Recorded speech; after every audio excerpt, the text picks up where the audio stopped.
Welcome to the Human Conversation podcast with Jules White, the real dragon slayer, author and entrepreneur sales coach. Tune in weekly for human conversation about business and sales. Enjoy business expert interviews, educational episodes, and virtual cuppas with entrepreneur business owners. So grab yourself a cuppa and enjoy. Here is your host, Jules White.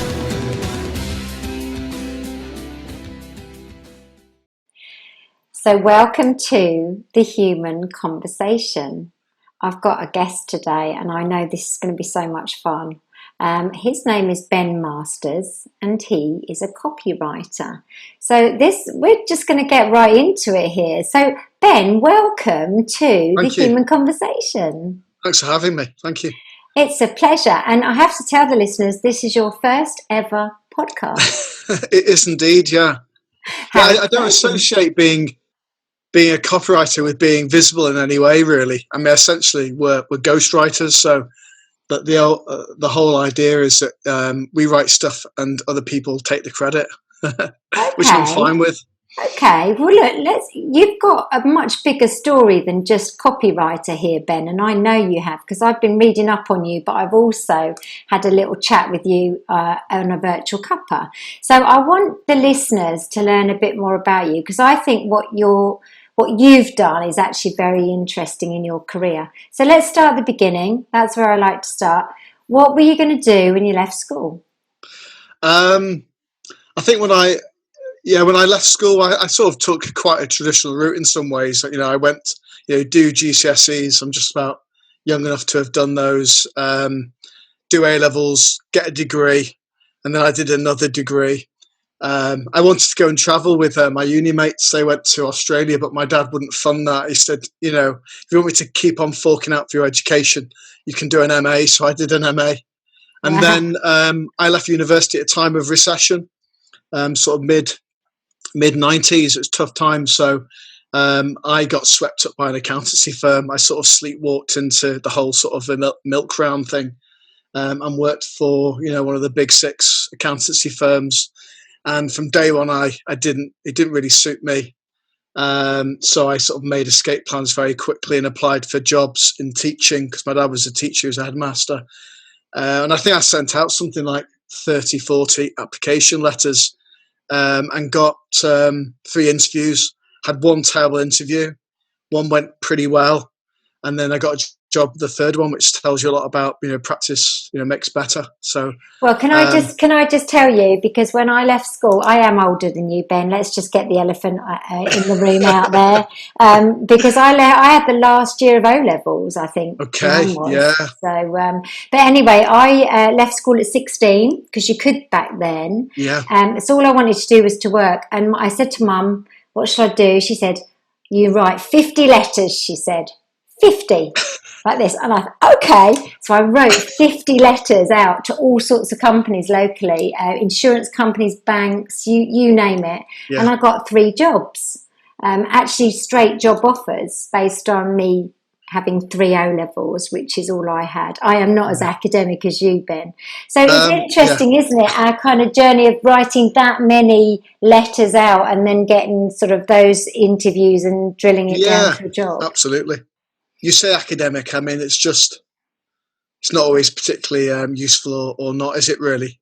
It's interesting because I was listening to one of your podcasts about your mum. She was a great reader, wasn't she? Yes. So she had good advice there. So I think there's a big element to that, isn't there, with freelancing, is that you cast your net far and wide and see what bites, really. I suppose you talk about testing the market. But, I do look back on those days, though, when I was trying to escape accountancy. I mean, I enjoyed some of it, but I wish I'd known that about some of the jobs that existed. I think I would have thrived in, say, PR or something.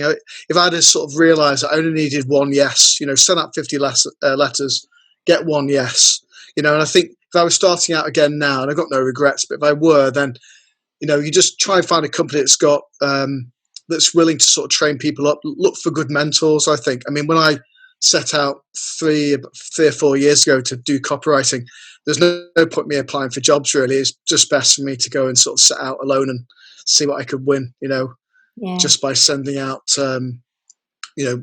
had no contacts in the industry. I had no real knowledge of the industry other than I felt I could write.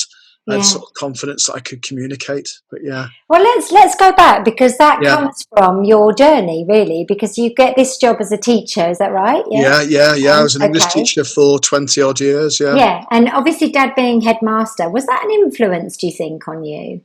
Yeah, absolutely. I think he's not around anymore, bless him. But he was, I mean, he was a very inspirational figure, really. He was a Catholic brother for some years.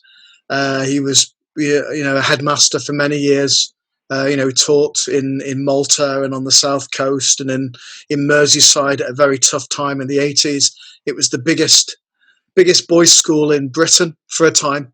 No. So they had 1,500 boys. You can imagine what their first 11 football team was like. People like Terry McDermott and Tom Conti, the boxer, went there. And I think my dad was all around sort of a gentle guy that, offered more sort of tea and sympathy than the cane. I think he was ahead of his time in that way. He was quite a sort of chilled Zen figure. So, yeah, a big influence on me, certainly. Yeah. That's really lovely to hear. That he had that way before his time, before its time. That's really nice, isn't it? Yeah. So you started teaching English. Why English, Ben? Tell us why.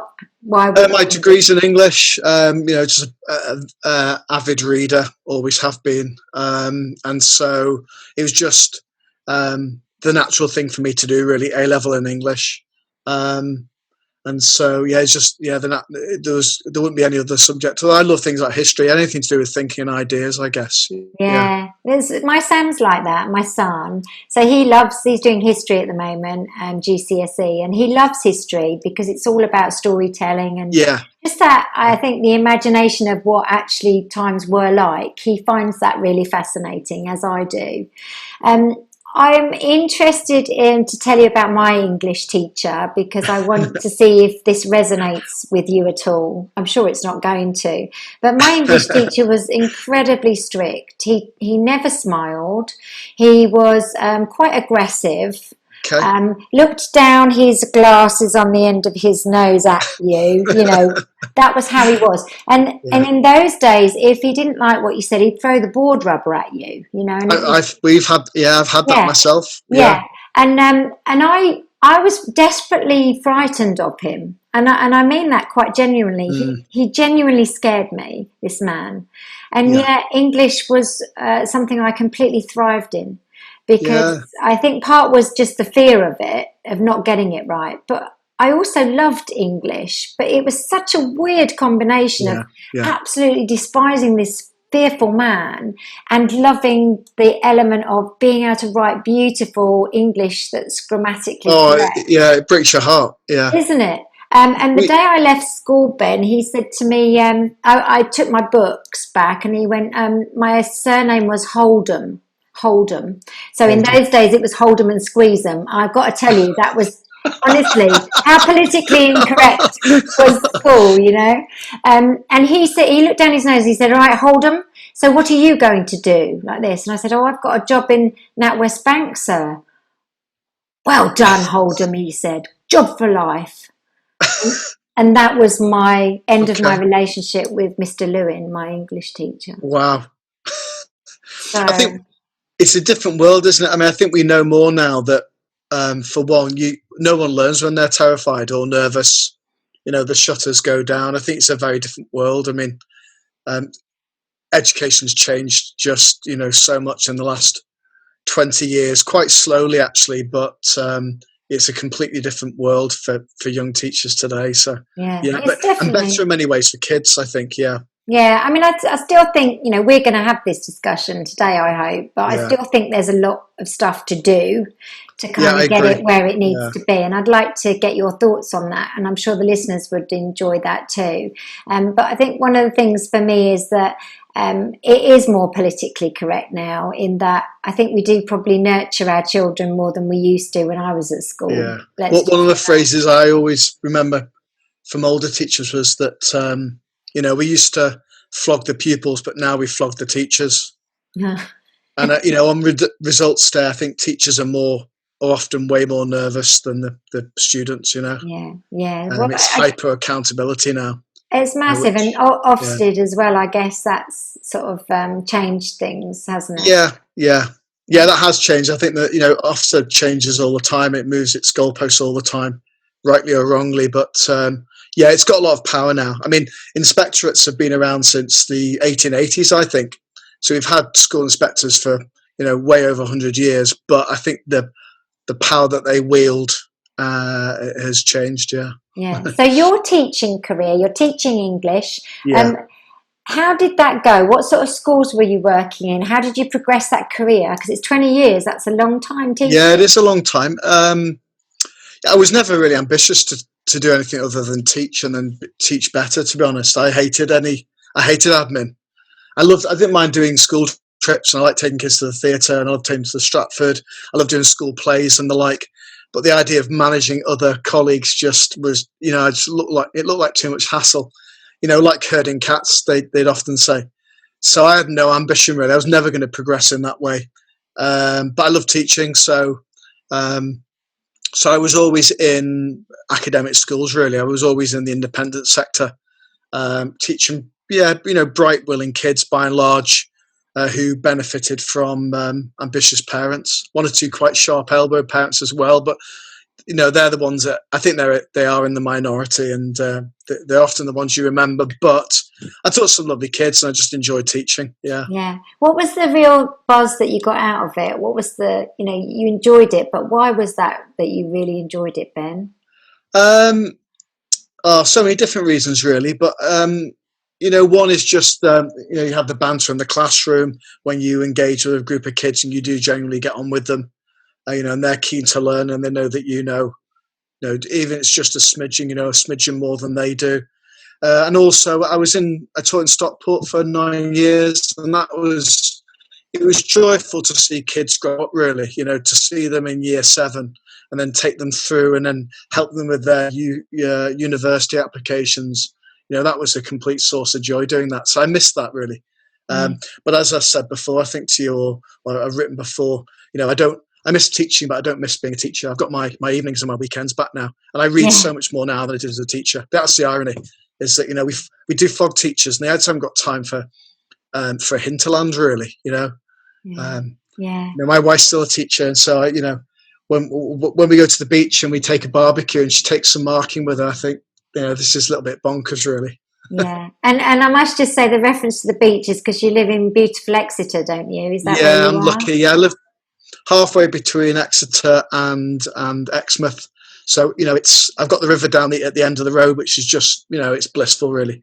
So so we make the most of that. Yeah. So you're very, very lucky in that respect, because I'm in Milton Keynes, which is in the middle of the country, and I can't get to the sea for 2.5 hours either way. I was in the Midlands though, and you've got other things, haven't you, to enjoy? And do you get to London much? I don't really like going to London. It's all a bit too busy for me. I think I'm much more prone to go back up north, towards the places like the Lake District, would you believe, which is it's a jaunt, but that's where I love to go. Yeah, I love that. I went there at New Year and caught up with friends from college and stuff, and that's beautiful. I miss the lakes actually. We only go every couple of years now. Yeah, because you're obviously from the northwest originally, aren't you? Yeah. Ben? I was born in London, but my parents were very, very Hertfordshire. Oh right, yes. I've shamed them. Yeah, I think we discussed that because I was brought up in Hertfordshire in Stevenage, St Evenage. Do you remember? Yeah, exactly. Super posh around there, and my son speaks beautifully because he's got a real sort of public school Exeter accent, and he goes to Exeter School, which is where my wife teaches, and I taught for a while. So my parents are very proud of my son's accent, or they would be if they were around, bless them. But I've got a medley. I was taught in Lancashire. I did Liverpool Uni for my MA. I went to the Midlands for my degree. I went to Wigan for college, so my accent's all over the shop. Yeah. It's a mess. I shouldn't really be on podcasts. Oh, you should. No, it's lovely. I'm fascinated with accents. I love them. But I definitely hear this kind of, I definitely hear a Liverpudlian twang when I speak to you. And I don't know what it is, but I can just hear it sort of simmering there. It's weird, isn't it? Because when you leave your sort of where you were brought up, and I was in Ormskirk in Lancashire for most of my youth. As soon as you go away to study, you suddenly realise your own strangeness or foreignness or whatever. And so when I remember someone talking at uni about Scouse Ben, I was like, all right, who's this Scouse Ben? And they're like, it's you, you idiot. A book about you. And I'm a big fan of, reading world literature. I was just reading a lady, Chimamanda Ngozi Adichie, I think I've got it right. And she's Nigerian. And she said she didn't realise she was black until she went to America. I was reading her book Americana. So it's only when you go away that you realise that you're white or you're black or you're Scouse or that you're maybe literary or whatever it is. Yeah. Otherwise you blend in, don't you? I'm so happy that you've just mentioned that lady. And it's a sheer coincidence, but I have only just watched her TEDx talk. She's brilliant, Have you seen it? Yes, yeah. And I've seen some lovely interviews as well with her. Yeah, it's called The Danger of the Single Story, the TEDx. Yeah. It might be a TED Talk, actually, rather than TEDx. But I have to tell you, I'll put the reference in. I'm sure I talked about this on another podcast only the other day. But it is just the most wonderful TED Talk because it's all about that. It's all about this single story we have about, anyone really, whether they're colour or religion or, whatever it is. We just often have this single story, which is fascinating. Her talk was brilliant. I need to point people towards watching her. And she's great, speaks so beautifully, doesn't she? Yeah. How coincidental that you mentioned her when I've just listened to that. That's so strange. But look, let me talk about school a bit because my son, Sam, as you know, is 15 now. So he's your newest employee, isn't he? He is my newest employee. Yeah, I'm not sure he's going to do any work, Ben, but I'm trying. But he wants to do something because he missed out on his work experience. So it kind of makes sense that he's going to do a few bits with me, creative stuff, because he's very musical. But he did a podcast with me a couple of years ago. I don't know if you ever got a chance to listen. No, I didn't have a chance to listen to it. I will do. You must, because I'd be really fascinated. But the essence of it was he was just starting year 8. So, of course, this was quite a big year. They've got settled in. They've got over that fear and being the tiny, tiny kids in the block. And year 8 was that growth year, I thought. I saw him sort of just grow. And he's not just literally, but just in his personality. Yeah. And we had this podcast and he was talking about school and the system. And his big thing was, Mum, what I don't understand is why they don't make it fun. Why they don't make it more creative? Look what they're doing in Norway, and he was quoting the Norway schooling systems. And so, talk to me, Ben. Tell me about school systems and thoughts. Okay. I'll try and give you a short version because I could bore people for hours about this, and I have. The pressures come from all sorts of places, really. I mean, in the 1980s, they started the national curriculum, so that means from the Whitehall down. The teachers got to start teaching certain things, and people, will judge them on their results. And we all look at Ofsted and we look at lead tables. So there is a pressure on teachers, on heads, and that filters down to heads of the department to tick certain boxes, to study certain things.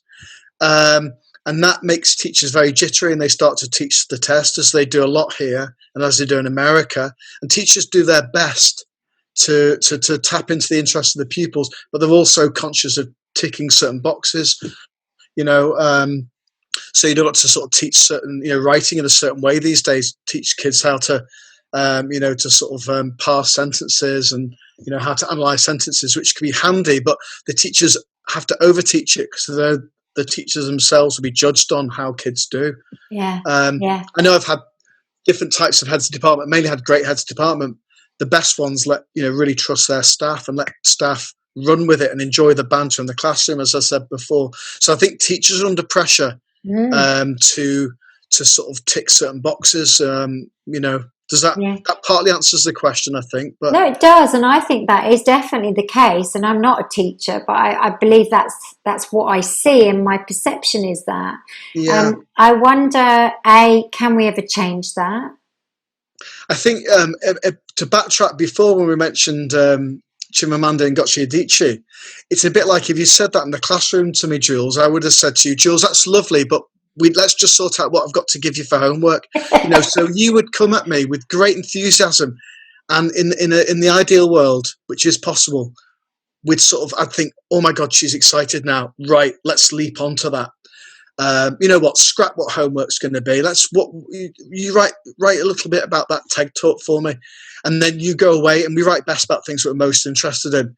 But sadly, the teacher's thinking, I've got to get through this. We got a external exam or internal exam in 2-3 weeks, whatever, and then they've got to meet certain standards. So no, I think it's a question of trust. I think, but that's also a sort of it flows through society. We're in a different society now. So when we try to have, say, the Scandinavian system, or maybe even like a more oriental sort of Eastern system, teachers have different standings in those countries, I think. Yeah. I think teachers are also quite, by and large, most teachers are quite stressed and quite tired. Yeah, I think so too. And performance art. Well, I think the other thing about it is I liken it to motherhood, because I don't know if you're going to see the connection here, but, when the mum's really tired, my friends, some of them were exhausted. My baby slept like a baby.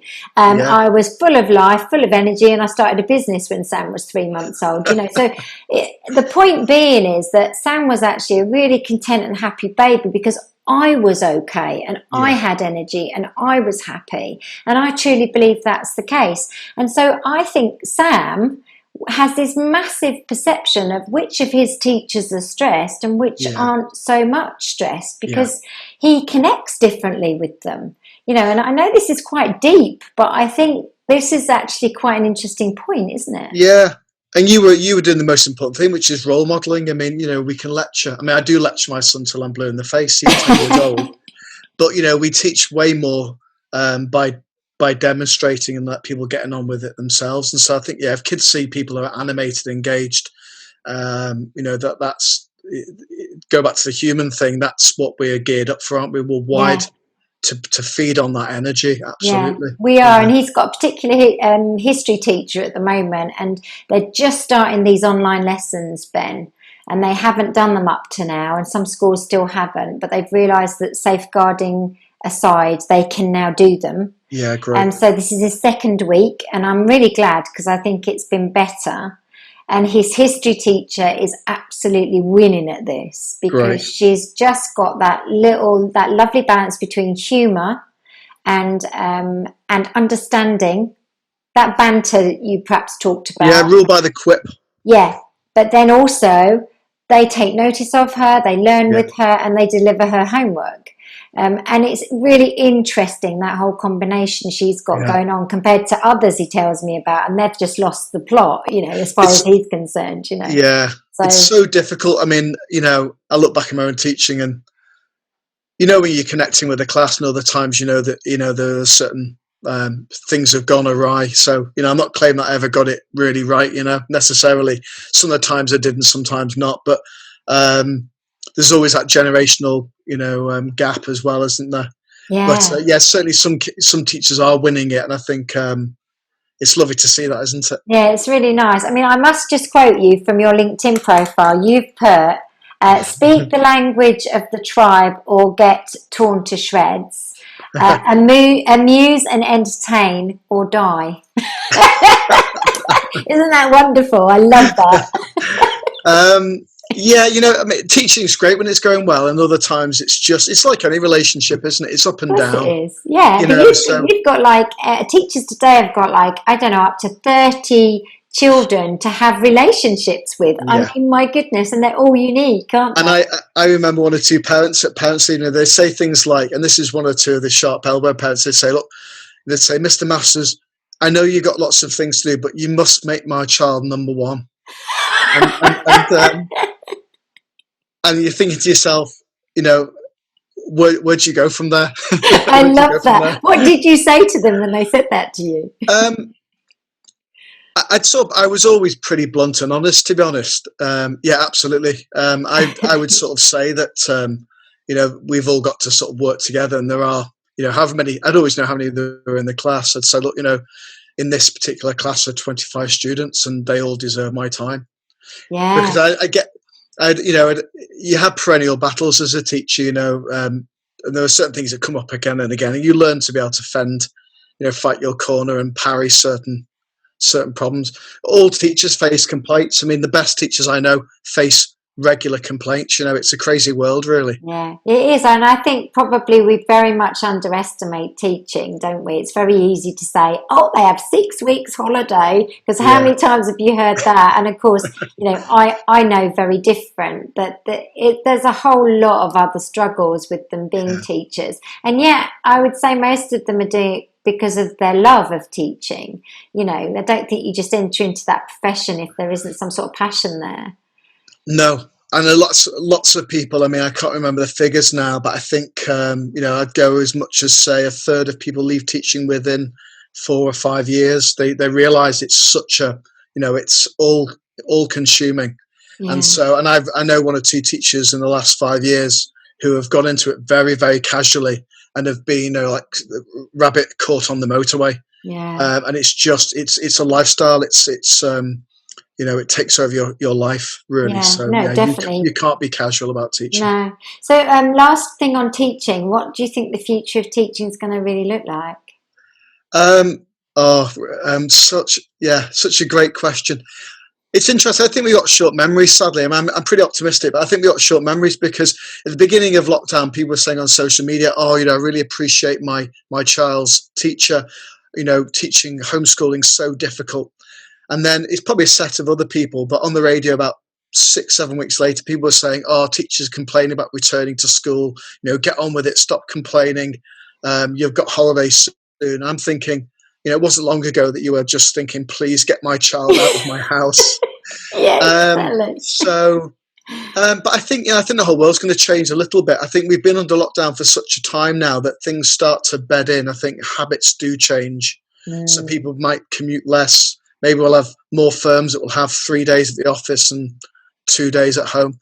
But I think I'm always hopeful because I think regardless of people interfering with educators and teachers, there are always great people in the classrooms. And each classroom, I think as I write on one blog or somewhere, every classroom and corridor is different, and it's a people thing. And it's about the chemistry between those people, those young people and that adult. And not a lot can spoil that, hopefully, a lot of the time. No, I think you're so right, because we only have to think about the teachers we remember from our childhood and the ones we don't, or the ones we do but we feared, like Mr. Lewin. That they do have a huge impression on your life, don't they? Which can you think of any particular favourite ones that you look back on? Yes, I had a lovely teacher called Mrs. Whale. And so she had a memorable name, but she taught me for 2 years in a row when I was in probably what was now year 5 and 6. Okay. So what we call junior school, 3rd and 4th year we called it. And she was just so fabulously beautiful and gentle, but she was firm. You didn't mess about. You really were good for her, but she had this beautiful energy that you just felt like she loved you. She just got it right, I think. Yeah. And would she still thrive in schools today? I'd like to think she would. Yes, I'd like to think she would, Ben, just because of the humanness of her. Yeah. But I'm not sure how she would get on with perhaps the way Ofs did and the restrictions and the workload is, because I suspect that's very different now to when I was a young girl, 10 years old. I'm not pessimistic, but I do. It's tough for everyone out there, but my life as a freelancer is just miles easier than my life as a teacher. Yeah. And I have far fewer battles. And at any one time I'm dealing with 5-6 clients. That's easy. Absolutely easy, the average day is write a blog, deal with a couple of phone calls, do a bit of admin, and then deal with, the family dinner. That's, couldn't be simpler, my life now. And I think a lot of people, the reality is that a lot of people think, teaching isn't worth the hassle. It's too much is expected. The hours are ridiculous. And so, it does put off a lot of really great people that would be great teachers will Great not go near teachers. the profession. Yeah, exactly. So I find that quite tragic, really. It's very sad, isn't it? It's very sad. So, listen, you've just mentioned your copywriting. Yeah. It would be amiss of me to finish this conversation without telling everyone what you do now, really, Yeah. because this is, whilst you don't really, you're not visible as a copywriter, as you said, you're clearly a very talented copywriter, Ben. Yeah, well, hopefully. I mean, I'm paying the bills. I mean, I'm not. It's tough out there. It's very, very competitive for me, and anyone can call themselves a copywriter. Maybe that's just what I've done, really. But I mean, essentially, you're a ghostwriter. So a lot of the stuff I do quietly. You sign NDAs and you write blogs for people, or speeches, or LinkedIn profiles and stuff. And, I really enjoy that enormously, actually. I don't particularly want to be in the spotlight. Obviously, you have to sort of connect on. I love LinkedIn for staying up to date and meeting people like yourself. And you've had some great guests on your podcast, some of my favourite people like John Asperian and Eleanor Goulding. You've had Amber Smith recently. Yes. So, I'm in good company. So LinkedIn's great for that. But I'm also... I'm aware of just sort of backing away from that a little bit as well, because it can be all-consuming, can't it? Like teaching. Yeah, no, it can, and you can spend hours on there if you want to, and you do reap rewards, but it's a long game, and you've got to be visible. I find it interesting to see how you ghostwrite. So, in terms of, I'm guessing you have to step into the shoes of the person you're writing for. What's that like? Yeah,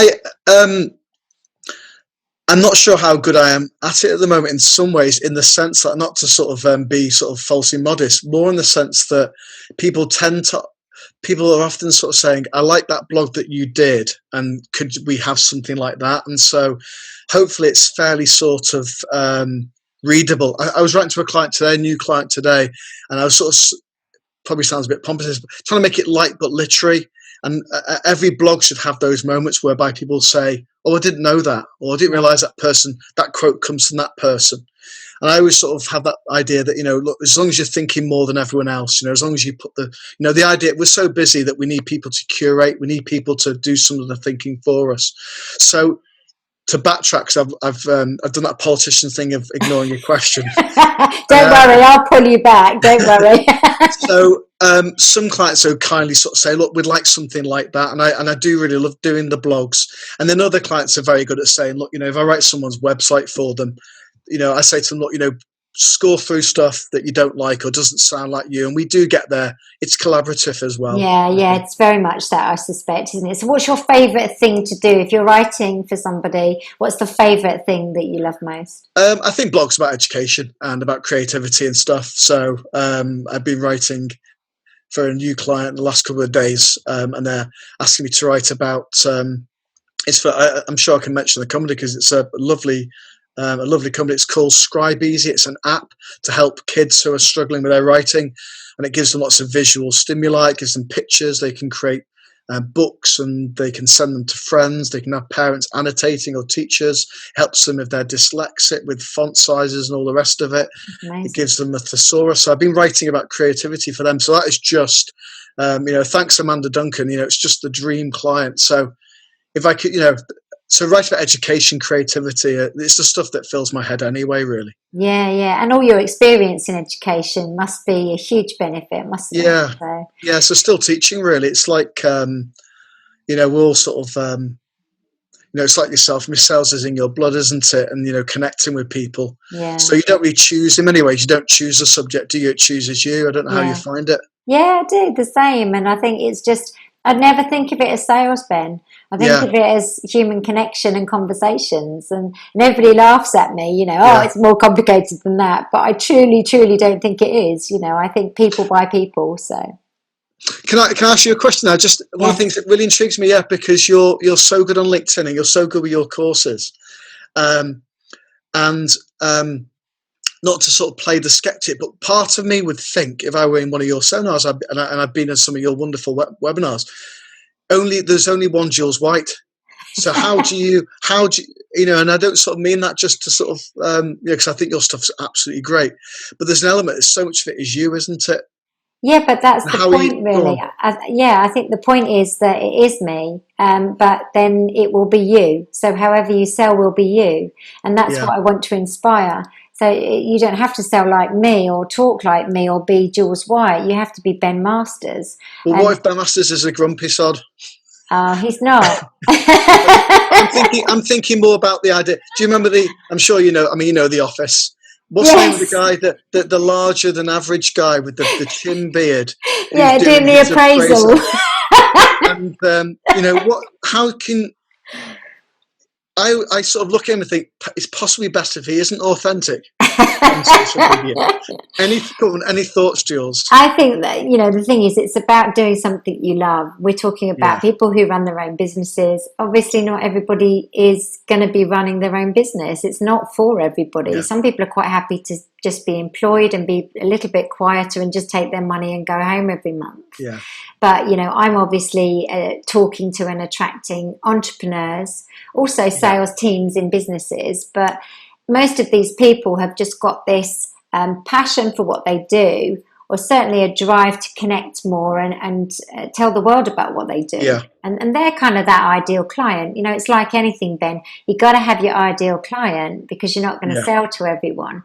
So, yes, I am Jules White and I'm unique, but so are you. Ben Masters, there's no other Ben on the planet. And that's the bit I find magical. And that's the bit I want to Yeah. inspire in everybody. So Yeah. And the guy in The Office was clearly really might have been brilliant at his job. He just wasn't, he wasn't extrovert, and he was happy doing his IT stuff, wasn't he? exactly, yeah, just happy Yeah, being who he was, and that's yeah. the thing, isn't it? It's all about that at the end of the day. And same with education, backtracking to what we were saying earlier, is just if the teachers had a bit more time to sort of explore pupils' enthusiasms, then, that's what switches people on, really, isn't it? Yeah. I mean, not to shackle people.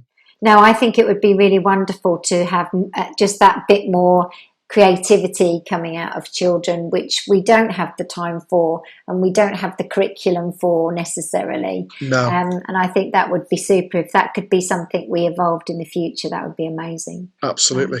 Because the world needs it, doesn't it? Totally. Because the world of LinkedIn and the world of freelancing, or just the world of business, requires initiative and problem solving and absolutely just anticipating the next shiny thing or whatever it is, not to be distracted. But actually, rote learning for exams, we don't need that. We've got Google. We don't need box tickers. We want people that tear up the box, don't we? Yeah, we do. And actually, the system might not be serving them at all for the world of work and LinkedIn. I don't think the system does serve that right now. And the big thing came out of a survey recently that creative thinking is a huge part now of what we want when we look at future employees. Yeah. And when I look at Sam and then I look at his friends and I look how creative they are. Yeah. You sort of think, wow, actually these guys are going to be super, but they need to have direction for that somehow, don't they? And a way to express that. Yeah. So I think I'm lucky with Sam. He's doing some great subjects. He's doing things like music and sociology. So he's just buzzing with energy. Sounds like my Nathan. Yeah. Yeah, which is great. But I do feel for some of the kids who don't necessarily, they can't as easily sort of express that creativity. And sometimes great teachers are the ones that bring that out, I think. So. And parents as well. I just think it's so often people are, they don't mindlessly follow their parents, but we do acquire expectations from parents, don't we? So, I think about people I met at university who's, if your parents are business owners, you sort of just assume that's what you will go and do. Yeah. And I think a big part of Sam's success will be the fact that, you've done the entrepreneurial, you've taken those journeys. It's just, and he will just see that as what people do. And I think that's wonderful, isn't it? Yeah, I hope so. Yeah. I just want him to be happy and love what he does. And that's a bit cliche, but it's true. But there are a lot of parents that say that though. And, I absolutely believe you. So I think some people, they pay lip service to that. And actually they're still obsessing over exam grades and all the rest of it. So I think, good on you, because clearly Sam is, is sort of following, a lot of things that really excite him. Yeah, he is. And I would love you to listen to our podcast when you get time. I will do. Because I'd love to know what you think, because that was him obviously two years ago, wasn't it? I did my homework and listened to obviously people like John Asperian and Eleanor Gould, and I listened to Amber, and then Amber's obviously a copywriter, so I thought I listened to it halfway through. I thought, oh no, I'll find myself saying what she said if I'm not careful. So she was too good, and I thought, right, I'm switching it off now. So yeah. Well, you have said what Ben would say, which I'm delighted about, and that's the main thing. She's great, Amber, isn't she? I mean, yeah. And she's one of these people that's really good at commenting. You know, I think John Asperian sort of preaches this mantra that, you know, actually it's where the commenting's where the real sort of magic happens, and that's where you make connections. And I've won a lot of work from commenting, oddly, you know, rather than just posting every day, which I don't do. Yeah, it's interesting. Yeah. I think you're right, and I've definitely connected on comments. I think we connected because of comments, probably. Yeah. Thinking about it. So, well, I think I wrote to you, didn't I? I think I sent a connection request to you, and I always personalise them. And I think I said something like, everyone needs a dragon slayer in their That was you. I remember now. Yeah.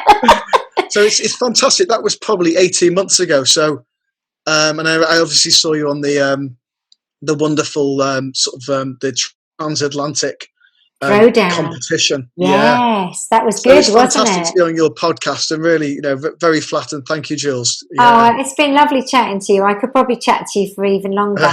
But look, before we go, tell me where people can connect to you. What's the best place for them? Because they'll be excited about you now, Ben. So where will they want to connect with you? I think LinkedIn's a good place to connect with anybody, because you get a real feel for them. To turn the table slightly, it's just, I mean, I do feel it's difficult. It's very competitive for copywriters and freelancers, but it's very difficult for people recruiting freelancers these days because there's so many of us, you know. But I think if anyone, say, looks at Jules White's activity on LinkedIn, and they look at your comments and look at what you've been up to, and then they look at your featured section, and actually, you know, it couldn't be more, we couldn't be more on display, could we? Actually, you can spot the genuine article out there on LinkedIn very, very quickly from how people interact on, you know, doing those human things. So LinkedIn is where I roam, and that's where I get probably about 70% of my work. I think, yeah. Oh, thank you, Ben. Have you got a website as well? I've got a website, yeah. I spent a great deal of time coming up with a name for my website, for my company, and then it gets sort of forgotten, really. I think having a name is the best thing. Obviously, we've all got names, but I called it Ben Masters Copy. So, you know, I was hoping people would pick up that Masters is both my surname, and you could use it as a verb, you know, Ben Masters Copy. But no one, you know, that gets lost in the ether. And so, no, I think one person's spotted that. So I love don't be too clever. Copywriting, don't be too clever. Just if you're selling free beer, then say free beer. That's it. Well, listen, we will put all of your links into the narrative that goes with this podcast. And it's been an absolute pleasure chatting to you. I knew it would be. Thank you. And like old friends, which I also knew it would be. So thank you, Ben, for joining me. And Pleasure. Thank you, listeners, because I hope that we have really interested you in the way that we've talked about education. And certainly Ben's copywriting is well worth looking into if there's something of interest to you. So do that too. If you've listened to the podcast, then please like and subscribe on the platform that you listen to. We are on Spotify, Apple Podcasts. We're also on Stitcher and SoundCloud. So it only remains to say thanks for joining us, and we will see you again next time. Ta-ta for now. You've just been listening to the Human Conversation podcast with Jules White. To find out more about the other work that Jules does, please visit her website www.liveitloveitsellit.co.uk. And if you enjoyed the podcast, then please do leave a rating and review on the platform you use to enjoy her show. Thanks for listening, and see you next time.